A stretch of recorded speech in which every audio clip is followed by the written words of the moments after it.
Inside Michigan Football is presented by Meyer.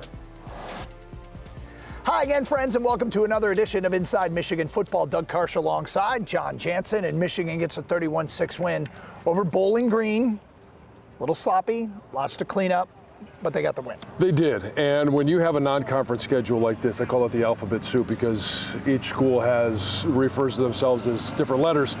I think that this team really, they weren't challenged. They were a little bit bored, and I think we saw a little bit of that tonight.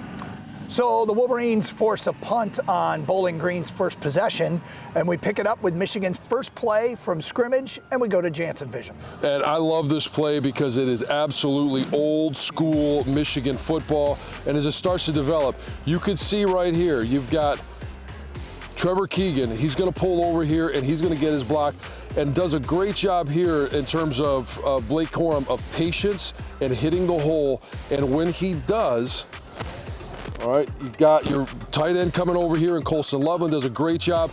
The beautiful thing about Blake Corum is that one guy is never going to take him down. You've got a missed tackle right there, and as he's going, he's trying to run away and create as much yardage as he possibly can before he's run out of bounds.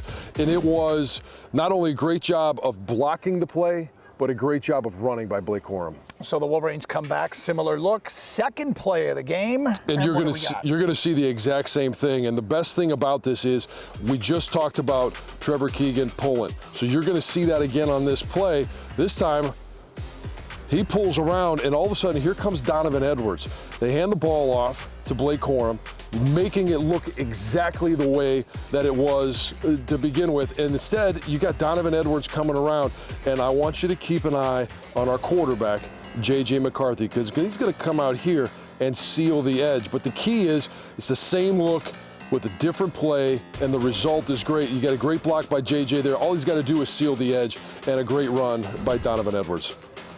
Well, that set up the Wolverines, and 2 plays later, it was Blake Corum behind what Jason Avant called the blocking sled offensive line into the end zone. Michigan led the game 7-0. All right, let's pick it up with Jansen Vision once again. This is Bowling Green's ensuing drive, and the Wolverines bring a blitz. They do, and you're going to see Mikey Sandmerstill come off the edge here. All he's going to do is a simple blitz off the edge, corner blitz, but you're going to see it set up because this whole defensive line is going to shift away, taking the attention of this entire offensive line. And this running back is left one-on-one with the great athlete that Mikey Sandmerstill is. And I'll take Mikey Sandmerstill in that every single time. Tension drawn by that defensive line shifting, and all of a sudden, there goes Mikey Sandmerstill. Quarterbacks runs right into the corner blitz. There's really nothing that quarterback could have done to prevent a sack on that play. Wolverines end up forcing a punt, and here's Tyler Morris deep for Michigan, and he gets loose for a 22-yard return. Good to see the youngster get involved in special teams. As we talk about the fact that you've got to have more athletes making plays. We've seen Roman Wilson with touchdowns. We've seen Cornelius tonight with a touchdown. We'll talk about that a little bit later, but you've got to find guys that are willing to be able to break tackles, make plays, and make something special happen. They call this lightning personnel with both Blake Corum and Donovan Edwards in the game at the same time. They go inside handoff to Donovan Edwards here. Great weapon that this offense has by the threat of whether you're going to hand it off to either of those guys, you're going to throw it to either of them. I don't know how defenses are going to try and defend this play. This was a wrong route or a misread or something. JJ's first interception of the year. Yeah, and talking to Sherrone Moore after the game, it's all about spacing. And A.J. Barner is just in the wrong place. And you're allowing one defender that's right behind A.J. Barner to basically defend 2 guys. He slips off of A.J. Barner and makes the pick on Roman Wilson. And should the ball have been thrown? No, J.J. should have seen it. A.J. Barner needs to be in a better position. J.J. needs to see it. And if it does, you can see Roman Wilson on the back of the end zone here. He's wide open. Wolverines defense comes through. Here's a sack from Cam Good. You gotta love it when the big guys get in there. I mean, the ability, and one of the things I talked about in the pregame is winning those one-on-one matchups up front. We saw it all night tonight. All right, second quarter, Michigan's leading 7-3. Bowling Green looking at a 3rd and 5. They throw it out in the flat. Josiah Stewart and Josh Wallace combine. That stop forces a field goal attempt. We've seen Braden McGregor do this. Now we're seeing Josiah Stewart, and I think we're going to see a lot more of this because his athletic ability, dropping those edge rushers, it's another weapon that this defense has, another look that offenses and quarterbacks have to be aware of. Correction, that forced a field goal attempt that made it 7-3. And on the ensuing kick, short kick, Max Bredesen, a Falcon gets a helmet on the football, and this is not good. Max is not used to carrying the ball in that situation. And when you are, guys have a 30-yard head start. Those impacts are different than if you're catching the ball out of the backfield and you're going up against a linebacker or a corner. He's got to learn to protect the ball, and they've got to figure out how to make those guys more comfortable in that situation. The Michigan defense stiffens, forces another field goal attempt. It was 7-6. Wolverines get some run game going here. Blake Corum, a pair of good runs, 1 for 8, and then 1 for 6. Yeah, hey, you can get Blake Corum going. We saw it in the first drive. That's something that needs to be a regular for this team. Then JJ with the underthrow here and an interception, and his second of the game. And again, Wolverines kind of letting Bowling Green hang around. I think JJ was a little confused of what he was looking at in the secondary, because if you look at this play a little bit closer, you could see that Roman Wilson, who's about 20 yards to the right of Cornelius Johnson, is running, and he's got the advantage on the defender. The advantage wasn't for Cornelius. Threw that ball up. Cornelius stopped running a little bit. Maybe he was able to break it up, but it wasn't the right decision. Well, the defense forces a punt, and here JJ, undeterred, gets the Wolverines going first.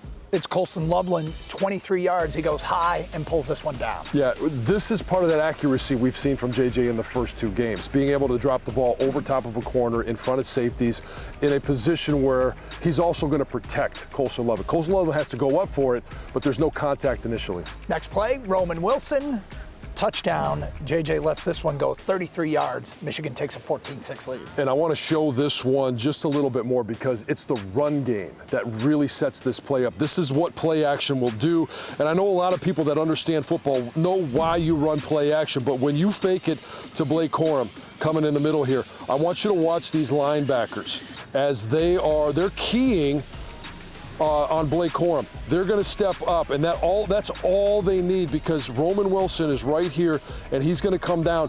When you have a quarterback that has been as accurate as JJ, for the most part, that is and Roman Wilson one-on-one with the safety, it's going to be an easy pitch and catch for a touchdown. And again, look at these linebackers right here. They're all biting up right here on that run play action, and there's all this open space. This guy right here is at a complete disadvantage to try and cover Roman Wilson, and JJ sets back, delivers a strike, and it's an easy touchdown for Michigan. His 6th touchdown of the season, tying Desmond Howard for the most in the opening 3 games of a season. Bowling Green ensuing possession. They're only down by 1 score here, but Quentin Johnson comes up with his first career interception. And he is 100% watching the quarterback side. Quarterback never looks off the receiver that he's throwing to. It's an easy pick for Quentin Johnson because he just reads, falls over the top, and he's right there to make the pick. So the Wolverines led it at the half, 14-6. Stuff to work on. Sharon Moore takes the team into the locker room. We'll come back and take a look at the second half. That is straight ahead here on Inside Michigan Football. Inside Michigan Football is brought to you by Meijer, presenting sponsor of the 2023 Michigan football season and proud supporter of thousands of local sports teams across the Midwest. Win's a win. You know, extremely grateful to walk out of there with a good team win. Obviously, I got to be better on my part, no matter what. I mean, we're all human beings. We're not going to be perfect every single day, and I wasn't even close to that today. So I can't wait to watch the film, learn from it, get better from it, and move on. So the Wolverines lead at 14-6, and you hope to come out inspired in the second half in a game that feels like it's closer than it should be. But Michigan's offense goes 3 and out. Suboptimal. Yeah, you sputter a little bit, but hey, this is a team game. That's why they have a defense on the field. And let's go to the first play for Bowling Green in the second half. The Michigan defense comes up with a huge play. They do, and there's 2 players I want everybody to keep an eye on right here. Jalen Harrell is going to come up ripping off the edge. He's going to put pressure on the quarterback, and when that happens, the quarterback has to throw the ball too early, and then there's Chris Jenkins, the defensive tackle, is in the perfect position to make this play. As we let it start going, you're going to see Josiah Stewart beats this tackle. Once you get a tackle to drop his outside foot this far back, as a defensive end, edge rusher, you know you've got him beat. And it's just a matter, it's a sprint to the quarterback, throw too early, and look at Chris Jenkins. fully outstretched, defensive lineman with some great hands, absolutely love it. He picks it off, and all he sees is that blue end zone and just comes up a little bit shy. Well, that sets up a 2-yard run for number 2, his second of the ball game, Blake Corum. Yeah, and it doesn't take much to get behind that blocking sled that we are calling the offensive line inside the 5-yard line. Those should be automatic scores for Michigan. 21-6 the score at that point. Ensuing Bowling Green possession, it's Jalen Harrell again. He gets a paw on the football, and Mike Barrett very alertly jumps on this one. Many people thought it was an incomplete pass. Yeah, I mean, we thought it was an incomplete pass at the beginning. You got to be able to generate turnovers. You got to be able to try and create something defensively when you know your offense is not playing their best game. That sets up James Turner from 42 yards, field goal, and Michigan led it 24-6. Wolverines get the football back, and they go with a flea flicker. And, you know, this is a highlight play. It wasn't executed the way you draw it up. But how about this touchdown pass to Cornelius Johnson? Yeah, I thought the flea flicker happened just a bit quick. It really didn't draw the attention of the safeties away, but Cornelius, I think he learned from not getting after that first interception throw, the second interception thrown by JJ. He goes up, he fights for the ball's bouncing around, it goes off the face mask of the Bowling Green defender. He comes down with it, touchdown. It's a great moment for Michigan today. 31-6, Michigan on top. Alex Orji gets involved, a couple of snaps here, good for first down yardage, but it gives opponents in the future something to think about. Hey, anytime he's in the game, you got to think, is he going to throw the ball? We haven't seen much of that, but the weapon is when a quarterback is in there to run, you get extra blockers added in by your running backs, and it gives the offense a little bit more of an advantage. Michigan leading 31-6 as we go to the fourth quarter. And once again, Jansen vision. And here's where I want to show, we saw Michigan pull offensive guards and tackles. Here's how you blow that one up if they're going to be playing against Michigan. You got a guard that pulls, you got a tackle that pulls. And I want you to watch Josiah Stewart right here on the edge, who's going to come right in the hip pocket of this offensive tackle. And the beautiful thing about Josiah Stewart in this defense, he's so fast, he's so quick off the edge. He gets into the hip pocket of this offensive tackle, and he literally is going to almost make it at the mesh point where the quarterback hands the ball off, and he's right there to make the play, rides him right down. That's exactly what you got to have when you're talking about a trigger and different things that you're keying as an outside guy.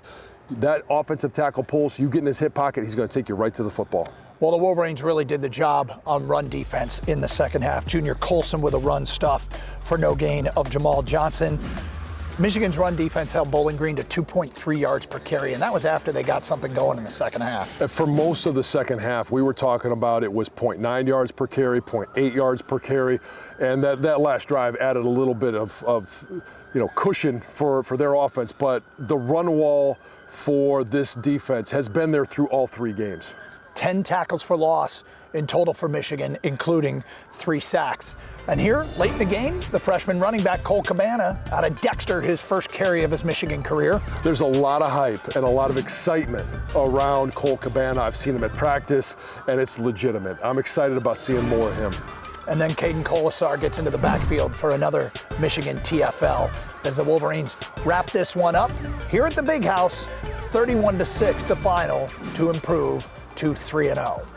And of course, lots to work on. We'll go inside the locker room and hear from acting head coach Sharon Moore next on Inside Michigan Football.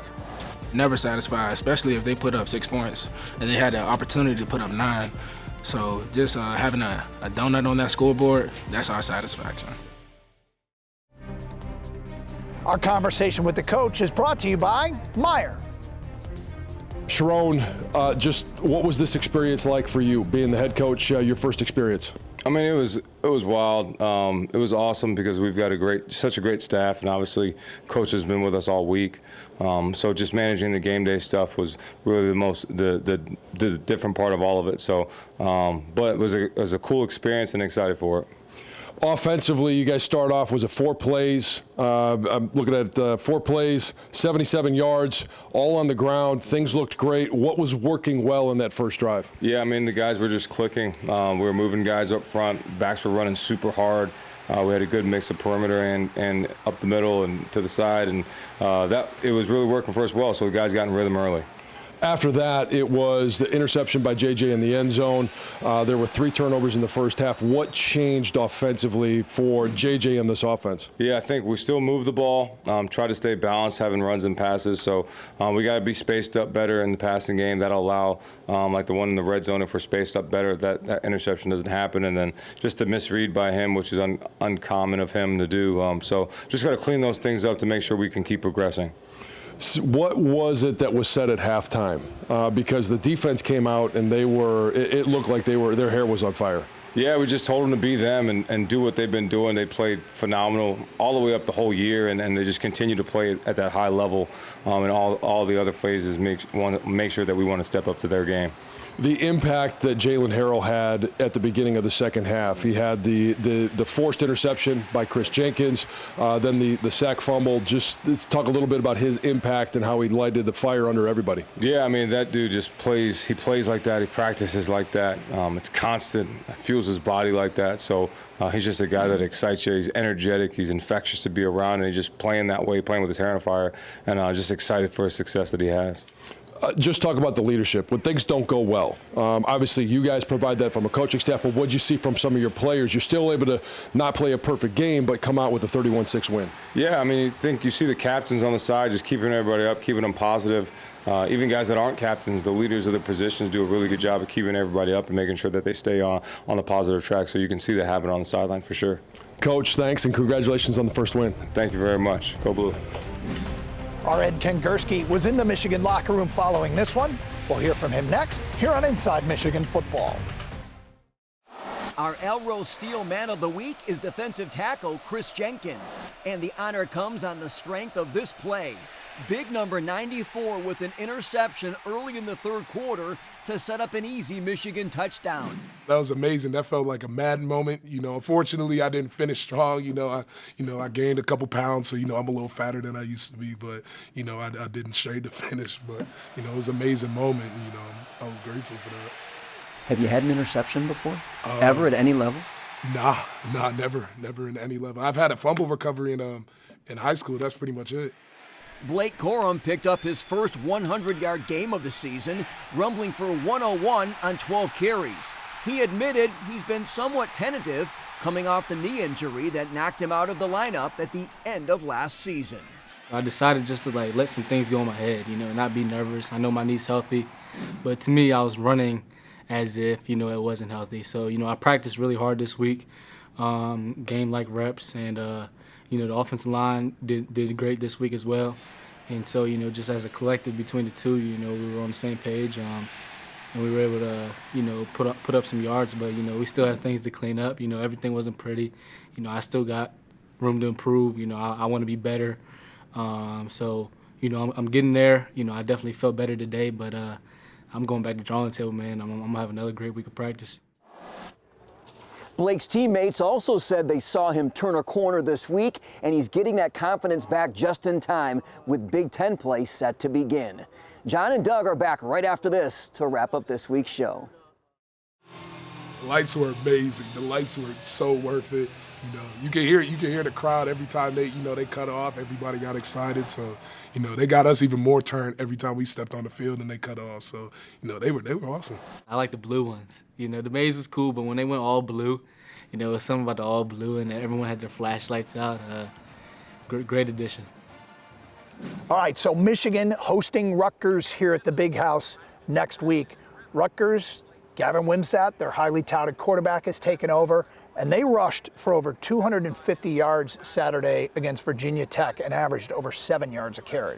So I'm not really sure what that means against Virginia Tech. They haven't had a great start to their season, but here's what I know. Michigan's run well. We heard it from Jim Harbaugh on Monday night. We've seen it through 3 games. This is, if you're going into a game where a team is showing a propensity to run the football, I'll take our defensive front against just about anybody right now. They're playing at an extremely high level. Michigan D-line coach Mike Elston said last week he thought this might be the best defensive front he's ever worked with. Lots of football to prove that, and the Wolverines back on the field here at the Big House next Saturday for homecoming against the Rutgers Scarlet Knights. We'll take a look back at that one next week here on Inside Michigan Football. So long. Inside Michigan Football is brought to you by Meijer, presenting sponsor of the 2023 Michigan football season and proud supporter of thousands of local sports teams across the Midwest.